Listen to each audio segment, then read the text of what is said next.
Assalamualaikum warahmatullahi wabarakatuh. Baik, untuk berikutnya kita akan berbicara mengenai chapter 3 terkait dengan pengukuran performansi teknologi informasi atau kinerja teknologi informasi. Sasaran yang ingin diharapkan di sini adalah kita akan cerita mengenai economic of information atau information economic dan berikutnya menjelaskan manfaat pengukuran nilai investasi teknologi informasi. Menjelaskan pengukuran kinerja keuangan yang digunakan dalam pengambilan keputusan investasi teknologi informasi. Berikutnya menjelaskan pengukuran efektivitas teknologi informasi yang digunakan dalam pengambilan keputusan investasi TI. Kemudian menjelaskan pengukuran efisiensi TI yang digunakan dalam pengambilan keputusan investasi TI.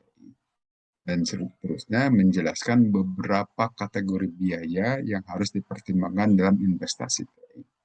Baik, itu sejumlah sasarannya. Kita lihat di sini economic of information. Apa yang maksud dengan economic of information? Itu adalah pengambilan keputusan investasi TI yang merupakan keputusan ekonomi. Artinya di sini kita melihat informasi itu secara ekonomi, dihitung secara kuantitatif, besaran-besarannya itu berapa. Sehingga dari situ kita bisa melihat economic information-nya, nilai ekonomi dari informasi. Di sini disebutkan kalau kita melihat ekonomi itu studi untuk mengalokasikan berbagai sumber daya. Nah, kemudian ilmu ekonomi digunakan untuk menganalisa, mengevaluasi, dan memilih beberapa alternatif terbaik seperti permintaan, supply, penawaran, biaya, dan keuntungan. Dan di sini economic of information itu mengacu pada rangkaian teori dan konsep yang sistematis yang menjelaskan peran informasi berbasis teknologi informasi dalam organisasi, dalam hal desain produk dan pelayanan, pengembangan, dan lain-lain. Jadi lebih mengacu pada rangkaian teori dan konsep yang sistematis yang masing-masing dijelaskan secara ekonomik, dibuat besaran-besarannya sehingga bisa menjelaskan bagaimana keputusan yang bisa diambil itu. Dan kita tahu juga di sini teori-teori ekonomi, konsep, dan praktik dapat digunakan untuk membantu mengukur manfaat dan menentukan alokasi anggaran TI yang terbaik. Ini adalah besaran-besaran kuantitatif dari proses pengadaan atau investasi teknologi informasi yang diukur secara ekonomi, ya. Nah, di sini kita lihat misalnya contohnya teori ekonomi informasi. Di sini ada teori biaya transaksi, ada juga teori agensi. Tentu orientasinya ada perbedaan di sini. Biaya transaksi orientasinya keuangan, sedangkan teori agensi itu sumber daya manusia. Di sini menurut teori biaya transaksi, investasi TI itu berarti pengurangan biaya transaksi dan perampingan organisasi sehingga organisasi lebih produktif. Inginnya seperti itu. Adapun teori agensi di sini investasi TI berarti menghemat waktu dan meningkatkan kontrol organisasi. Perampingan organisasi sesuai kebutuhan pegawai. Orientasinya beda di sini kepada pegawainya. Sedangkan di sini tentu lebih ke produktivitasnya, keuangan. Itu bagian dari teori ekonomi informasi. Walaupun dua-duanya tentu kepentingannya untuk pengembangan teknologi informasi juga. Kemudian mengapa kita mengukur performansi teknologi informasi? Di sini ada kita menggunakan data-data dalam mengalokasikan sumber daya secara optimal dan menentukan skala prioritas investasi. Itu kepentingannya. Mengapa kita harus melakukan pengukuran performansi teknologi informasi? Dan juga untuk fokus guna memahami dampak dari investasi TI pada kinerja organisasi secara menyeluruh, termasuk stakeholder, para pemegang kepentingan. Ya, tentu stakeholder yang ada di dalam organisasi. Dan juga untuk mengetahui potensi return, kembalian, ya, dalam arti apa manfaat yang bisa diperoleh dari investasi. sebagai pertimbangan dalam menentukan prioritas proyek investasi. Kita menghitung benefit to cost ratio-nya misalnya. Berapa manfaat yang kita peroleh dengan investasi tersebut, maka bisa dihitung apakah lebih besar dari satu, kurang dari satu, atau sama dengan satu misalnya. Dan juga meningkatkan komunikasi antara profesional TI dan manajemen. Tentu ini adalah bagian dari membangun komunikasi. Mengapa kita harus mengukur performance TI? Supaya terjadi pembicaraan, terjadi komunikasi antara berbagai pihak yang berkepentingan dalam pengembangan teknologi informasi. Kemudian manfaat pengukuran nilai investasi di sini tentu saja untuk apa sih? Untuk meningkatkan kualitas informasi, tentu dengan menggunakan ukuran yang objektif maupun subjektif. Ukuran secara kuantitatif maupun kualitatif sebagai kepentingan dalam pengembangan teknologi informasi. Misalnya di sini untuk objektif ya, penggunaan TI itu berdampak pada kinerja organisasi. Kemudian bisa mengurangi biaya operasional, meningkatkan pendapatan. Harusnya seperti itu yang objektif. Tapi yang subjektif, penggunaan TI bisa berdampak pada lingkungan eksternal organisasi. Misalnya para pelanggan kita, customer. Ini pertimbangan subjektif, diharapkan dengan investasi TI makin baik, makin bisa terlayani dengan baik para pelanggan kita. Kemudian juga meningkatkan kepuasan para pelanggan. Di samping pelayanan juga harus makin meningkat. Itu kepentingan-kepentingan yang tentu sifatnya subjektif. Tapi yang bisa diukur secara langsung adalah objektif tadi. Kemudian pengukuran nilai bisnis teknologi informasi. Di sini ada pengukuran kinerja keuangan teknologi informasi, pengukuran kinerja bisnis teknologi informasi, ada pengukuran kinerja strategi teknologi informasi. Nah, nilai bisnis TI itu adalah nilai tambah dari kontribusi yang dihasilkan oleh investasi TI untuk meningkatkan kinerja organisasi melalui peningkatan kinerja finansial, kinerja bisnis, dan kinerja strategi. Maksudnya begini, TI itu sendiri memiliki nilai, kan? Ya, setidaknya nilai yang dia miliki itu harga dirinya sendiri itu. Nilai perolehannya itulah nilai yang ada secara intrinsik dibangun dalam teknologi informasi. Tetapi keberadaan teknologi informasi itu tentu harus ada manfaatnya untuk lingkungan atau ekstrinsiknya. Nah, nilai ekstrinsik itulah yang dimaksud dengan nilai bisnis TI setelah didaya gunakan untuk kepentingan bisnis, katakan mendukung suatu proses-proses bisnis, sehingga memberikan nilai tambah yang makin baik dilihat dari berbagai kepentingan. Katakanlah dari sisi finansial, dari sisi bisnis, dan juga dari sisi strategi kalau melihat kepentingan manajemen. Ya. Kemudian di sini pengukuran kinerja keuangan. Itu adalah satuan-satuan keuangan itu memang didasarkan pada rasio-rasio, pada perimbangan-perimbangan antara satu besaran terhadap besaran yang lain. Misalnya analisis rasio kinerja keuangan, kemudian juga analisis rasio investasi TI, maka akan menghasilkan analisa kinerja keuangan TI di sini ya. Nah, tentu di sini banyak besaran yang bisa dilibatkan, seperti contohnya ROI, misalnya, Return on Investment. Itu hitung-hitungan berapa besar manfaat atau return atau kembalian yang kita peroleh dari investasi sekian nilainya. Nah, keuntungan yang bisa diperoleh guna meningkatkan performansi perusahaan itu berapa persen? Katakanlah 10%. Berarti dari 100 juta, katakan begitu, yang kita tanam, nanti harus ada kembaliannya 10 juta. Itu menjadi 110 juta. Kalau dihitung secara menyeluruh. Itu adalah salah satu contoh analisa-analisa yang bisa dimainkan untuk menghitung analisa kinerja keuangan TI yang banyak tentu variabelnya, tidak hanya satu. Banyak hal yang bisa digunakan untuk melakukan analisis. Kemudian kita lihat analisis rasio kinerja keuangan. Ada beberapa besaran, seperti di sini return on equity, ROE. Itu adalah pendapatan yang tersedia bagi pemegang saham untuk melanjutkan kegiatan operasional dibagi dengan equity, kekayaan dari pemegang saham tadi di dalam perusahaan. Untuk apa penjelasannya di sini? Untuk mengukur keuntungan investasi bagi pemilik bisnis, bagi bohir dari perusahaan tersebut. Berapa sih ROE-nya? Itu adalah pendapatan yang dibagi dengan equity. Kemudian juga ada return on asset. Itu adalah pendapatan yang tersedia bagi pemegang saham untuk melanjutkan kegiatan operasional dibagi dengan rata-rata total aset.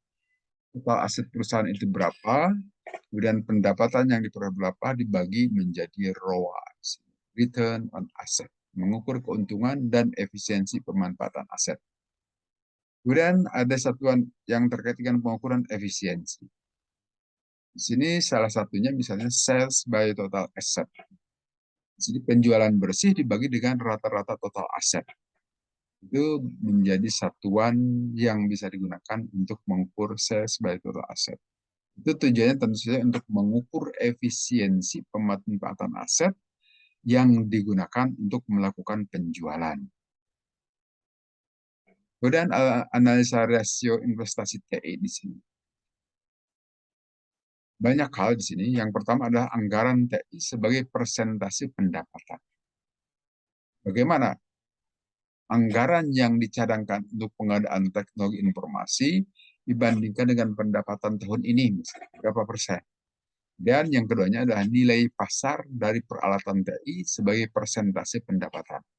Nilai pasar artinya tentu saja setelah ada kaitannya dengan lingkungan, misalnya. Setelah didaya gunakan, tentu akan berbeda dengan nilai perolehannya. Bisa lebih besar, bisa juga lebih kecil. Yang ketiganya adalah persentase anggaran TI yang dihabiskan untuk staf TI berapa persentasenya. Dan yang keempat, persentase anggaran TI yang dihabiskan untuk training staf TI. Ya, tentu harus dibangun manusianya bagaimana supaya menghasilkan keterampilan yang makin baik, bisa makin menyatu antara staf-staf SDM dari TI dengan perlengkapan yang dimiliki di sisi TI itu, sehingga memberikan nilai manfaat yang lebih besar lagi, membangun kreativitas dan inovasi makin membesar. Dan yang kelimanya, jumlah unit komputer sebagai persentase jumlah pegawai. Bagaimana hubungannya? Itu adalah untuk analisa rasio investasi TI. Kemudian kita lihat pengukuran kinerja bisnis TI. Kinerja bisnis adalah hasil eksekusi proses bisnis dan alokasi sumber daya untuk mendukung proses bisnis tersebut. Nah, di sini TI berkontribusi pada kinerja bisnis organisasi secara tidak langsung dengan mendukung pelaksanaan proses bisnis. Nah, tentu harus nyambung antara keberadaan TI dengan bisnis, sebagaimana yang dijelaskan oleh Pen Kataraman. Ya. Demikian juga kinerja bisnis dapat diukur dengan menggunakan indikator finansial dan non-finansial. Tentu seperti yang tadi sudah disebutkan, ada ROI, ada ROA, ada ROI, ada economic value added, MVA, dan sebagainya. Itu banyak sekali ukurannya. Contoh alat untuk mengukur kinerja bisnis adalah salah satunya balance scorecard. Kita lihat balance scorecard itu memiliki empat perspektif yang berujung pada perspektif keuangan. Dimulai dari learning and growth, kemudian internal business process, dan customer. Dan ujungnya tentu bagaimana kinerja keuangan. Itu bisa menjadi alat ukur bisnisnya itu berhasil atau tidak, ya, atau gagal. Di sini kita melihat metode balance scorecard di sini. Nah, tadi sudah disebutkan ada 4 perspektif, finansial, kemudian customer, internal bisnis, dan inovasi juga pembelajaran, learning and growth. Sini penjelasan dari masing-masing perspektif seperti ini. On time delivery, number of time actually met delivery schedule. Misalnya untuk customer itu jumlah waktu yang bisa sesuai dengan kepentingan delivery. Running support juga sama seperti itu. Dan untuk di finansial misalnya ada profitable business, revenue growth on return on sales or asset. Dan di sisi inovasi dan pembelajaran, encourage inovatif. Bagaimana inovasi itu didorong supaya terus terjadi di dalam proses kerja yang ditekuni. Untuk kita melakukan investasi itu di dalamnya juga untuk mendorong supaya kreativitas itu makin difasilitasi dan makin membaik untuk perbaikan proses bisnis. Demikian juga dalam internal bisnis ada quality development, ada low levels of pre-work, dan seterusnya. Pengukuran kinerja strategi teknologi informasi. Kita mengenal istilah CSF, Critical Success Factor. Ini adalah faktor-faktor yang menentukan kesuksesan dari kinerja organisasi yang kompetitif. Artinya kita akan melihat dan harus melihat apa saja faktor yang menentukan kegagalan dan kesuksesan. Faktor yang menentukan kesuksesan itu kita masukkan sebagai CSF. Sehingga itu yang harus dipelihara. Sehingga itu yang harus kita awasi, kita pelototi pada saat proses bisnis sedang berlangsung. Jangan sampai mengalami kegagalan. Karena kegagalan di dalam proses tersebut, di dalam CSF tadi, bisa memengaruhi kesuksesan dari proses bisnis secara menyeluruh. Itu adalah salah satu bagian dari CSF. Dan kategori biaya investasi teknologi informasi. Ya. Di sini biaya TI diperlukan untuk menganalisa dan menentukan nilai bisnis investasi. Perlu kita mengetahui nilai-nilai dari teknologi informasi tersebut, berapa dan berapa. Kemudian untuk dilakukan analisis lebih jauh. Dan langkah-langkah menentukan pembiayaan TI itu tentu saja dengan cara mengumpulkan fakta, harus diidentifikasi, dan dikategorikan. Ya tentu kita harus membuka lembaran-lembaran lain. Kita juga bisa memperolehnya dari internet, dari dokumen-dokumen masa lalu, dan sebagainya. Nah, di sini untuk pembiayaan itu bisa didasarkan pada aktivitas maupun sumber daya. Misalnya untuk biaya pengembangan apa saja kegiatannya, biaya pemeliharaan, biaya operasional. Ada biaya technical support, biaya administrasi, dan lain-lain. Adapun untuk berdasarkan sumber daya, biaya teknologi itu sendiri, ya biaya untuk pengembangan SDM, dan biaya pelayanan eksternal, ya, dan pengertian kerjasama dengan pihak-pihak di luar unit kita juga. Itu bisa ditimbang sebagai biaya berdasarkan sumber daya. Kemudian pengukuran efektivitas teknologi informasi. Itu adalah dalam rangka mendefinisikan dukungan TI terhadap proses bisnis dan sumber daya manusia. Sehingga apabila TI itu efektif, TI bisa melakukan sesuatu yang tepat, memberikan produk dan layanan yang tepat, dengan fitur yang sesuai kepada pengguna di waktu yang tepat pula. Bisa seperti itu. Sehingga untuk melihat ukuran efektivitas itu berarti organisasi melakukan keputusan yang tepat dalam melakukan investasi. Ini yang tidak gampang, butuh analisis, butuh dipelajari, butuh diketahui kekuatan, kelemahan, atau perlu dilakukan analisis SWOT terhadap keberadaan kita. Dan kita juga harus mengevaluasi 3 aspek. Sejauh mana TI dapat memberikan support kepada proses bisnis? Sejauh mana TI dapat memberikan support kepada SDM? Dan sejauh mana fungsi IT sourcing dapat memenuhi kebutuhan bisnis? Ini 3 hal yang perlu ditimbang pada saat kita mau melakukan investasi TI. Bagaimana hubungannya dengan bisnis? Adakah keterkaitan? Kalau tidak, ya jangan.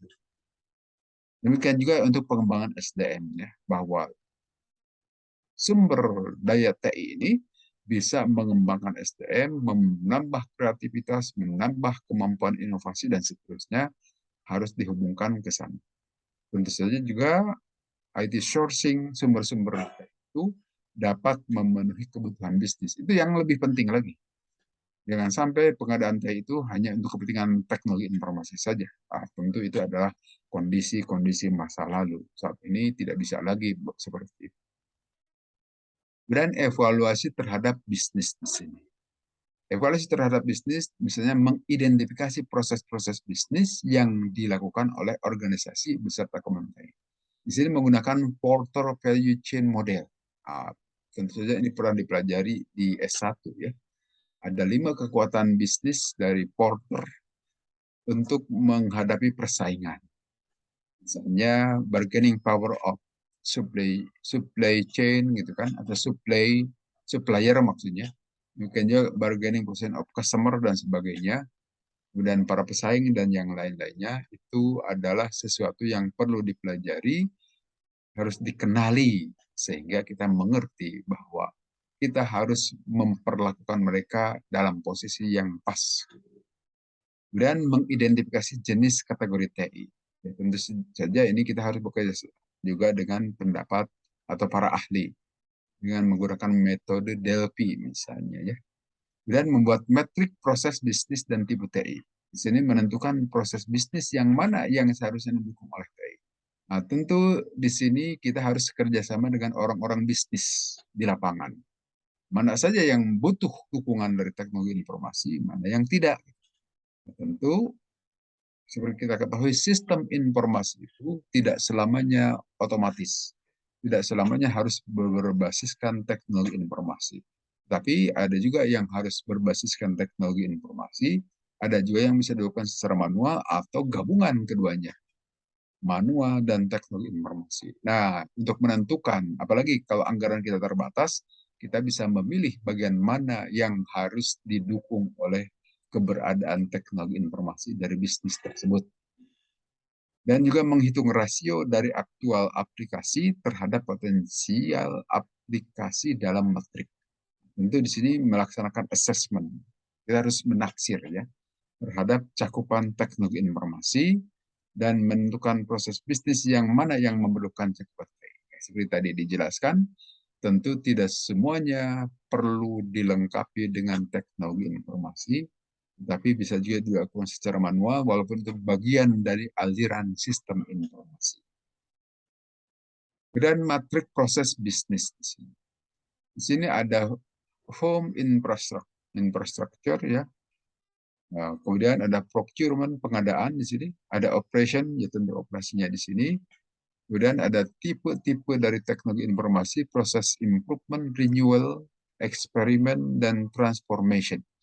Nah, ini adalah matrik yang bisa menghubungkan, mengawinkan antara proses bisnis dengan kepentingan teknologi informasi.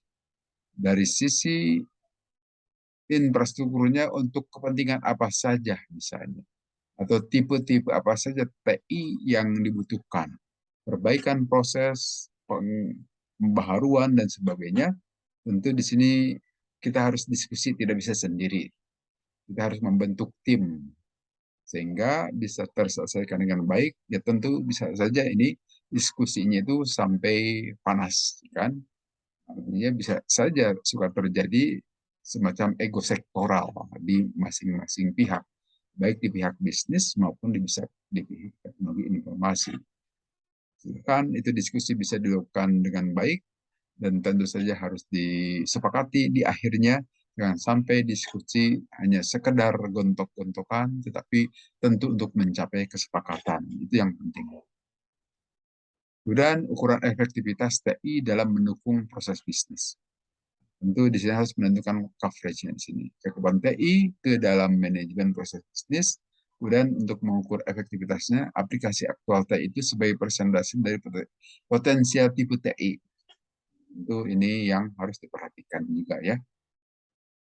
Kriteria efektivitas TI dan ukuran efektivitas TI. Ini tentu yang harus dimainkan di lapangan. Dan faktor efektivitas TI itu apa saja?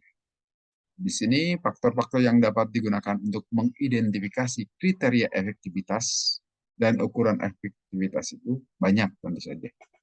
Misalnya dari sisi akurasi tentu harus akurat. Artinya data yang dimasukkan A dan ketentuannya harus keluar menjadi A aksen itu betul-betul terjadi. Itu akurat. Availability tentu saja ketersediaan harus selalu siaga. Sehingga di sini memang sistem informasi itu harus dilengkapi juga dengan kondisi darurat ya.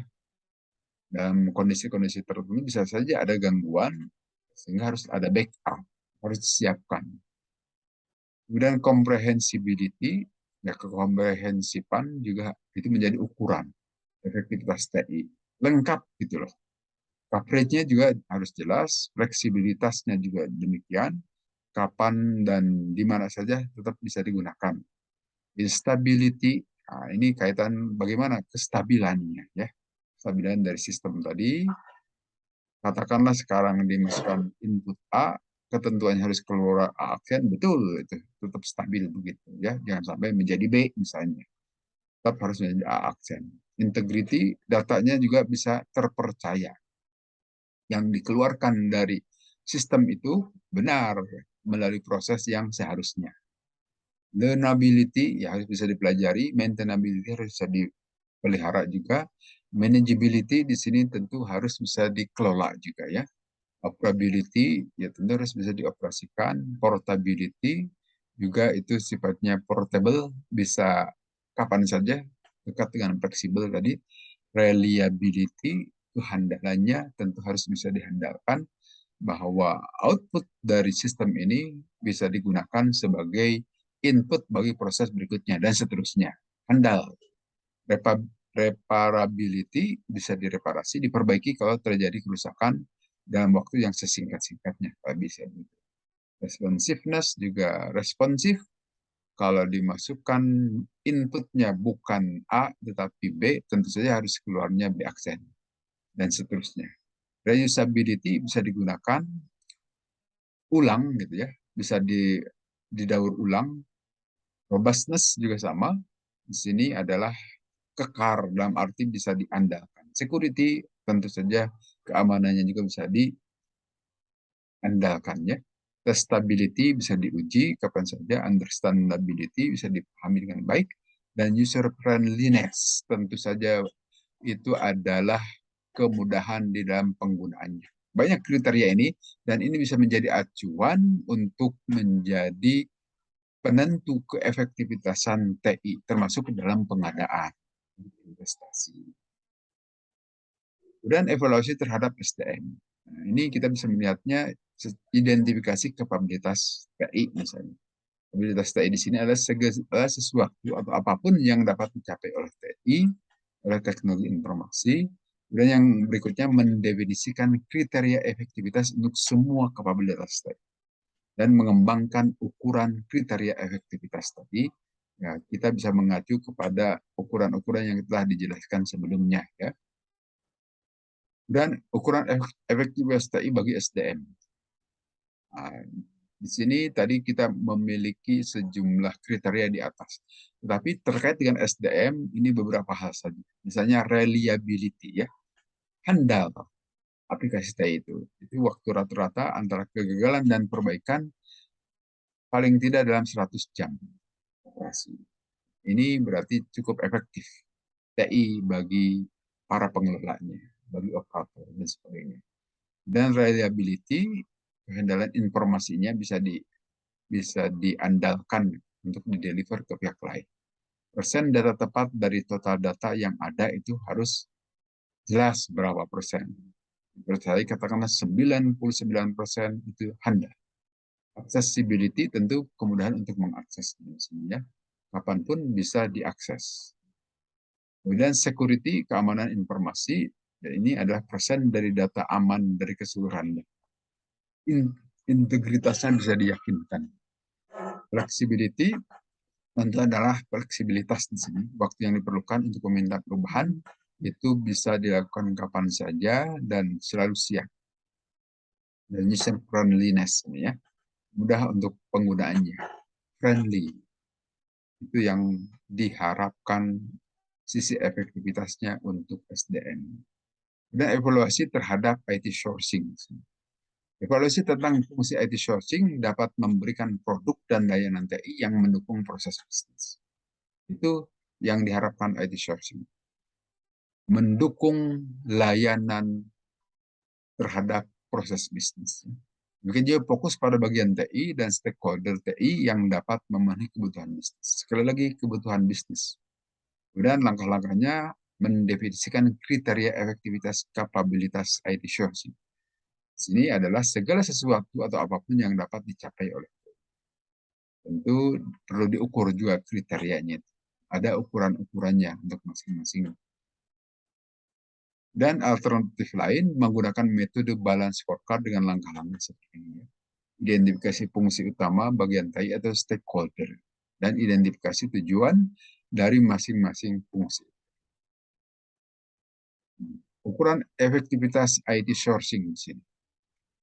Dari beberapa besaran tadi, ini kita melihatnya dari IT sourcing. Ada operability, mudah untuk dioperasikan, maintainability, mudah untuk memperbaikinya, dan flexibility, mudah dalam melakukan perawatan, testability, mudah untuk ujian, reusability bisa digunakan ulang, ya, portability, mudah untuk mentransfer kapabilitas TI ke aplikasi yang lain, dan connectivity di sini kemudahan untuk menghubungkan kemampuan TI dengan perangkat lain. Dan ada security, keamanan, dan scalability, kemudahan untuk melakukan ekspansi. Kemudian pengukuran efisiensi TI. Berarti di sini kita cerita efisiensi. Ya. Itu adalah bagaimana menghasilkan TI yang diinginkan dengan pembiayaan yang minim. Jadi kalau cerita efisiensi mesti terkait dengan persoalan pembiayaan. Mana supaya biayanya itu bisa seminimum-minimumnya, tetapi dengan kualitas baik. Gitu. Dan fokus pada proses IT sourcing di sini ya. Dan bisa juga menggunakan metode balance scorecard. Itu dengan cara mengidentifikasi fungsi utama bagian TI atau stakeholder, identifikasi tujuan dari masing-masing fungsi. Itu melakukan pengelolaan infrastruktur TI, aplikasi atau customer support, dan menggunakan metode balance scorecard. Ini kurang D nih, balance scorecard ya. Dan kita melihat ukuran efisiensi IT sourcing. Ini efisiensi ya, bukan efektivitas. Kaitannya dengan persoalan biaya biasanya.